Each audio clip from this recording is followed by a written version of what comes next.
Assalamu alaikum students, welcome to my channel Study with Kausar. I hope you all are fine. Students, अगर आप मेरी video पहली बार देख रहे हैं तो जल्दी से मेरे चैनल को सब्सक्राइब कर लें और बेल आइकन को भी प्रेस कर दें ताकि मेरी न्यू वीडियोस के नोटिफिकेशन सबसे पहले आपको मिलें। स्टूडेंट्स, आज की इस वीडियो में अकाउंटिंग इक्वेशन की दो और इम्पॉर्टेंट प्रॉब्लम्स को डिस्कस करने वाली हूँ मैं, इसलिए आप सबके लिए ज़रूरी है कि आप मेरी वीडियो को एंड तक पूरा ज़रूर देखें ताकि आपके बेसिक कॉन्सेप्ट्स अच्छे से स्ट्रॉन्ग बिल्ड हो सकें।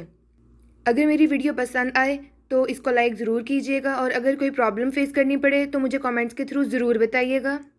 तो चलिए हम अपनी आज की वीडियो को स्टार्ट करते हैं।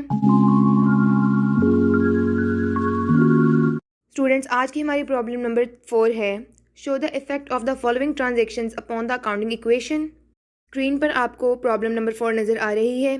तो आइए स्टूडेंट्स, हम इसका स्टेप बाय स्टेप सॉल्यूशन देखते हैं और देखते हैं कि किस ट्रांजेक्शन का हमारी अकाउंटिंग इक्वेशन पर क्या इफेक्ट आ रहा है। सबसे पहले हम mister Babar accounting equation for the month of लिख लेंगे अपने आंसर के टॉप पर, और फिर स्टूडेंट्स हम assets is equal to liabilities plus owners equity लिख लेंगे। अब स्टूडेंट्स हम फर्स्ट ट्रांजैक्शन देखते हैं। Mister Babar invested ₹1,10,000 in cash. तो स्टूडेंट्स यहाँ पर हमारे पास इनिशियल वैल्यू कैश में आ गई है 1,10,000, क्योंकि मिस्टर बाबर ने इस अमाउंट के साथ अपना बिजनेस स्टार्ट किया है। उसी तरह स्टूडेंट्स अब हमारे पास अपनी राइट हैंड साइड पर भी कैपिटल की हेडिंग के अंडर 1,10,000 आ जाएंगे, क्योंकि मिस्टर बाबर ने अपने 1,10,000 कैश के साथ ही बिज़नेस को स्टार्ट किया है, तो बिजनेस टर्म्स में इसको हम कैपिटल कहेंगे।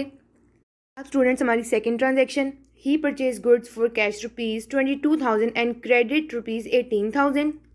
अब स्टूडेंट्स यहाँ पे आप ज़रा ध्यान से देखें, इस एक ट्रांजैक्शन का हमारी अकाउंटिंग इक्वेशन पे 3 तरह से इफेक्ट आ रहा है। सबसे पहले तो उसने परचेज़ किए हैं गुड्स कैश के 22,000 पर। इससे हमारी कैश साइड पर 22,000 जो हैं वो लेस हो जाएंगे, क्योंकि हमने 22,000 कैश पेमेंट करके कोई चीज़ ली है। और स्टूडेंट्स दूसरी बात उसने बताई है कि क्रेडिट पर उसने ट्रांजैक्शन की है 18,000 रुपीज़ की, यानी कि स्टूडेंट्स अब ये 18,000 जो उसने क्रेडिट ट्रांजैक्शन की है उसने उसकी पेमेंट अभी नहीं की है।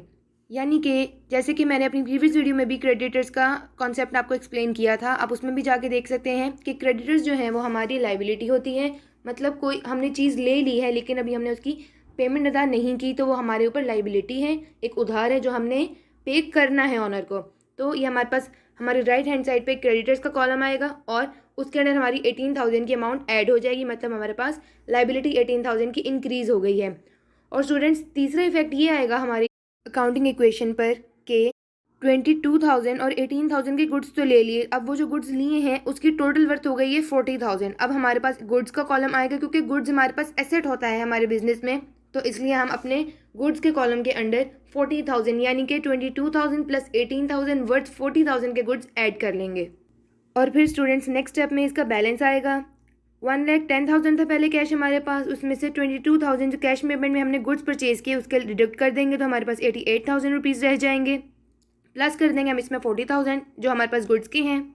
और स्टूडेंट्स राइट साइड पे जो 18,000 क्रेडिटर्स के ऐड हुए थे वो एज इट इज़ नीचे आ जाएंगे और हमारा कैपिटल भी एज इट इज़ नीचे आ जाएगा। अब स्टूडेंट्स हम देखते हैं अपनी थर्ड ट्रांजेक्शन को, जो कि है he made additional investment in cash ₹20,000। अब मिस्टर बाबर ने यानी बिजनेस ऑनर ने 20,000 की मज़ीद कैश इन्वेस्टमेंट की है अपने बिजनेस में।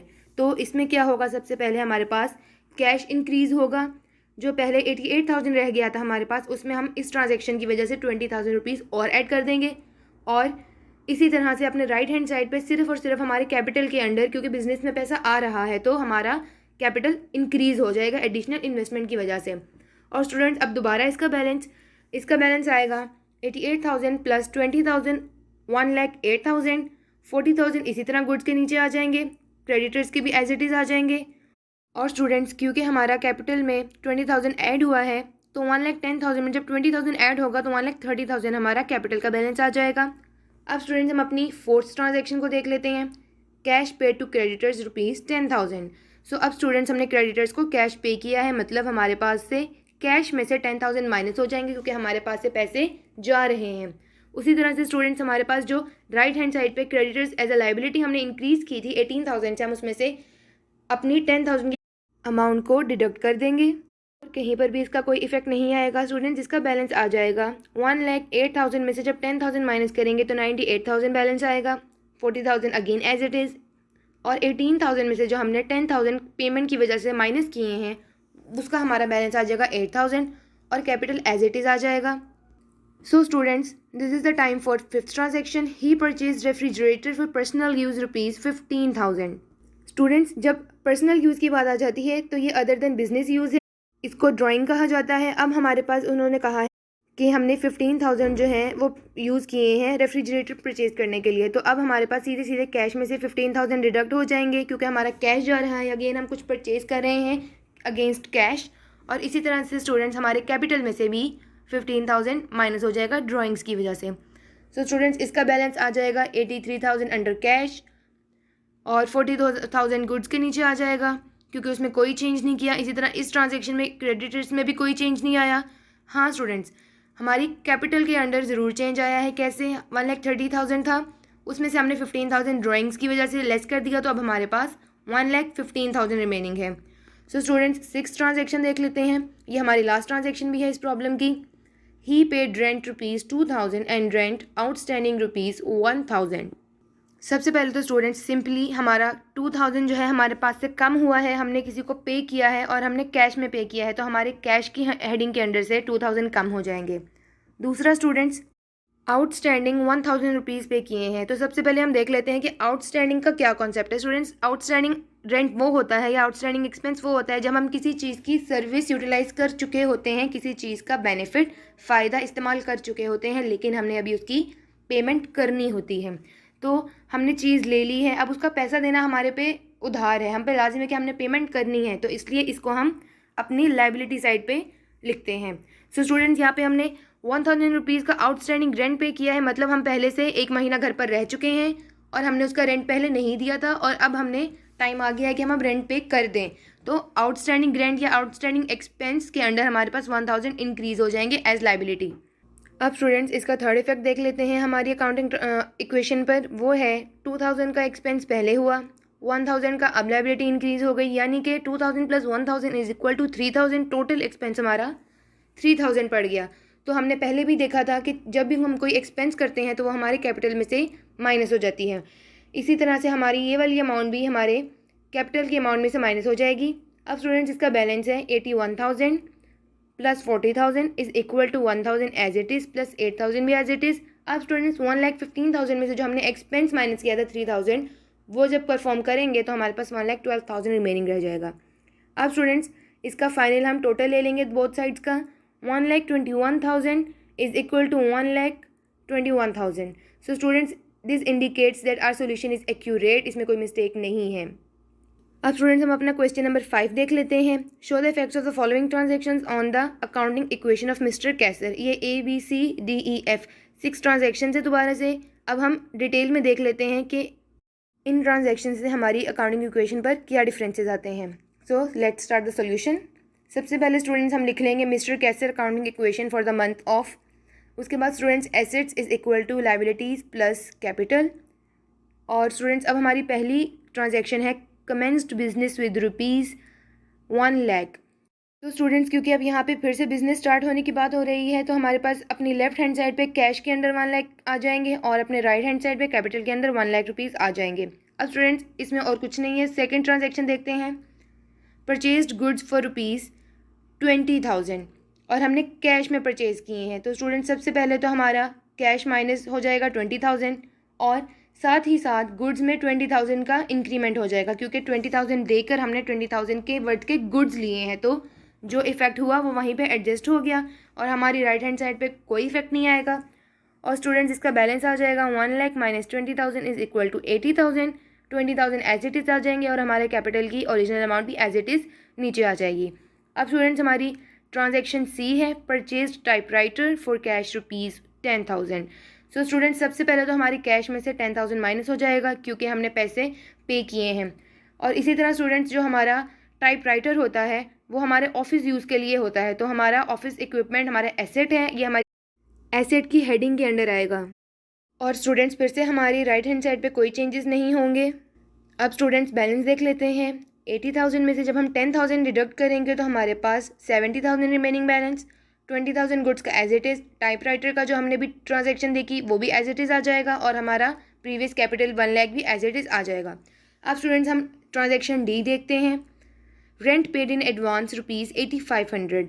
सो स्टूडेंट्स, सबसे पहले तो हम देख लें कि हमने रेंट को पे किया है, हमारे पास से एक स्पेसिफिक अमाउंट चली गई है, तो हम 8500 को माइनस कर देंगे अपने 70,000 जो कैश था उसमें से। और स्टूडेंट्स, साथ ही साथ हम देख लेते हैं, जैसे हमने आउटस्टैंडिंग देखा उसी तरह प्री पेड का भी हम कॉन्सेप्ट समझ लेते हैं। प्री पेड का मतलब होता है कि हमने अभी एक सर्विस एंजॉय नहीं की, एक चीज़ वसूल नहीं की, लेकिन हमने उसकी एडवांस पेमेंट कर दी है। इस पहले पेमेंट कर देने को प्री पेड कहा जाता है। सो स्टूडेंट्स, अभी हमने फॉर एग्जांपल हम घर की बात करें कि हमने अभी नेक्स्ट मंथ रहे नहीं हैं घर में, लेकिन हमने उसका पहले ही रेंट पे कर दिया है, तो इसका मतलब है कि हम 1 महीना आराम से और रह सकते हैं। तो ये एक तरह से हमारे पास एसेट आ जाता है, 1 महीने की हमारे पास ऑनरशिप आ गई है कि हमने रेंट पे किया है, हम 1 महीना और घर को यूज़ कर सकते हैं। तो ये हमारे पास प्रीपेड रेंट हमारे एसेट की हेडिंग के अंडर आएगा हमारे लेफ्ट हैंड साइड पर। सो स्टूडेंट्स, हमारी राइट हैंड साइड लाइबिलिटीज़ वाली फिर से इसी तरह ही रहेगी, उसमें कोई चेंजेस नहीं आएंगे। और बैलेंस है इसका 70,000 में से जब 8500 माइनस हो जाएंगे तो हमारे पास स्टूडेंट 61,500 रुपीज़ रह जाएंगे। गुड्स की अमाउंट एज इट इज़ 20,000 आ जाएगी। हमारे ऑफिस इक्विपमेंट भी 10,000 आ जाएगा, प्रीपेड रेंट भी 8500 आ जाएगा। और हमारे पास राइट साइड पे हमारा कैपिटल भी 1 लाख ही रहेगा, क्योंकि अब तक ऐसी कोई ट्रांजेक्शन नहीं आई जिससे इसमें कोई चेंजेस करने पड़े हों। अब students, transaction number E, commission received in advance ₹1500। सो सबसे पहले हमें यहाँ पता चल रहा है कि हमने 1500 रिसीव किए हैं, which means we will add 1500 in our previous cash. और स्टूडेंट्स, इसी तरह से ये जो हमने कमीशन रिसीव कर लिया है एडवांस में, इसका भी यही कॉन्सेप्ट है कि अभी हमने इसको अपनी प्रॉपर कमीशन सर्विसेज परफॉर्म नहीं की, लेकिन हमने एडवांस में अपना उनसे कमीशन दूसरी पार्टी से ले लिया है, तो इसको अनअर्न्ड कमीशन कहेंगे। और जिस तरह से हमने आउटस्टैंडिंग रेंट का कॉन्सेप्ट देखा था कि हमने चीज़ वसूल कर ली है लेकिन सर्विस देनी है, उसी तरह से हमने कमीशन ले लिया है, लेकिन अभी हमने कमीशन के अगेंस्ट जो हमारी सर्विसेज हैं वो उन्हें प्रोवाइड करनी है। जो भी सामने वाली पार्टी है बिजनेस में, उसको भी हमने ये सर्विस प्रोवाइड करनी है। तो स्टूडेंट्स, ये हमारा अनअर्न्ड कमीशन है, हमारी लाइबिलिटी है, क्योंकि हमने इसके अगेंस्ट कुछ ना कुछ अभी चुकाना है। तो हम अपने लाइबिलिटीज़ के अंडर एक अनअर्न्ड कमीशन का कॉलम बना लेंगे और उसके अंडर इसको लिस्ट कर लेंगे 1500 रुपीज़ को। अब स्टूडेंट्स, अगेन बैलेंस 61,500 में से जब हम 1500 माइनस करेंगे स्टूडेंट्स, तो हमारे पास 63,000 रिमेनिंग आ जाएगा। बाकी सब अमाउंट्स भी इसी तरह आ जाएंगी और 1500 भी इसी तरह नीचे आ जाएगा स्टूडेंट्स, और हमारा कैपिटल की अमाउंट भी। स्टूडेंट्स, अब हमारी आज की इस प्रॉब्लम की फाइनल एंट्री की बारी आती है, जो है sold goods for cash ₹10,000 costing ₹8500, यानी कि 8500 रुपीज़ के गुड्स थे जो कि हमने सेल किए 10,000 में। तो सबसे पहले तो हम देख लेंगे एज सिंपल एज पॉसिबल 10,000 हमारे पास इन हो रहा है, उसको हम अपने कैश में ऐड कर लेंगे। और गुड्स जो थे वो 85,000 के थे, मतलब वर्थ 8500 रुपीज़ हमारे पास से गुड्स लेस हो गए हैं। हम इसको ऐसे ही 20,000 में से 8500 को माइनस कर लेंगे, क्योंकि इतने गुड्स हमारे पास से चले गए हैं।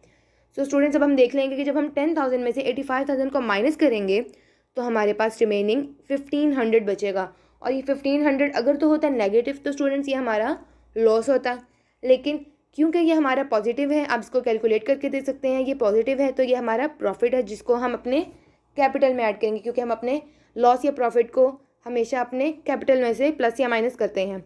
तो स्टूडेंट्स, अब हमारे पास फाइनल बैलेंस है 73,000 plus 11,500 plus 10,000 plus 8,500 is equal to 1,500 plus 1,15,000। तो स्टूडेंट्स, अब हम इन दोनों साइड्स का टोटल ले लेंगे ताकि हमें पता चल सके कि हमारा आंसर एक्यूरेट है या नहीं। तो हमारी राइट साइड का और लेफ्ट साइड का टोटल आ रहा है 1,03,000 इज इक्वल टू 1,03,000। तो स्टूडेंट्स, हमारा ये आंसर बिल्कुल एक्यूरेट है। तो स्टूडेंट्स, ये थी हमारी आज की वीडियो। मैं उम्मीद करती हूँ आपको मेरी वीडियो पसंद आएगी। आप इसको लाइक, शेयर और सब्सक्राइब ज़रूर करें और अपना ख्याल रखें। नेक्स्ट वीडियो तक के लिए अल्लाह हाफिज़।